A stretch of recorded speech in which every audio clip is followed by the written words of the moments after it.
سلام رفقا، چطوری؟ مصطفی جیسپر هستم و امروز اومدیم با یه ویدیوی خفن جنجالی دیگه از چنل مصطفی جیسپر.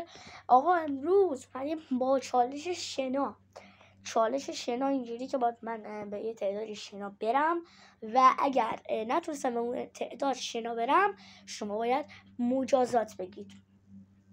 قراره امروز برای این پارت 10 تا شنا برم و ببینید من شنا واقعا بلد نیستم، واقعا میگم. قبلا فکر کنم خیلی ساده است، همینجا الکی میرفتم دیدم نه از اینا سخت‌تر و چیزه. آره من به زور شاید یکی بزنم، نمیدونم. بعدش اگر چیز شد مجازاتمون بگیر. اگه نتونستم برم، اگه تونستم برم که مجازاتم بگید، من انجام نمیدم چون بردم دیگه.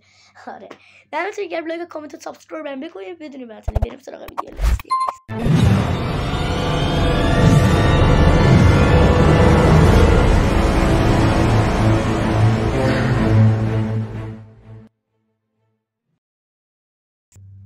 خب حالا پیدام. بله آقا این چالش شنای ما چی میشه؟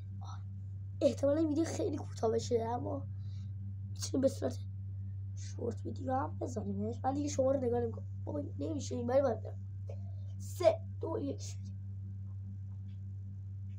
آی خدا هم یکی هم بزنم 2 صاحب نبود باشه 3 4 5 6 7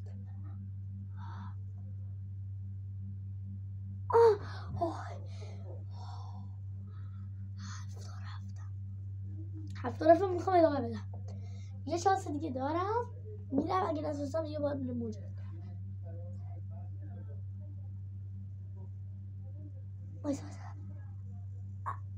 شاید نشد افتادم 8 خدا تا همین جاشو خیلی درد کشیدم. 9 باشه 9 نشد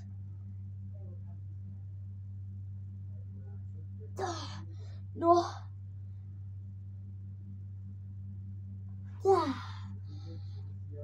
باور کنید رفتم خودم انداختم دیگه. آقا 10 تا رفتیم با هر رنج و دردی شد رفتیم و منتظر باشید ویدیو بعدی. ویدیوهای بال جنجالیه. هم حرف بزنم. لایک و کامنت و سابسکرایب فراموش نشه. اگه ببخشید بزنید دور زیاد میزنه. لایک و کامنت و سابسکرایب فراموش نشه. کامنت هم بزنید، سابسکرایب کنید، زنگ رو بزنید تا بدونید که فعلا خدا نگهدار.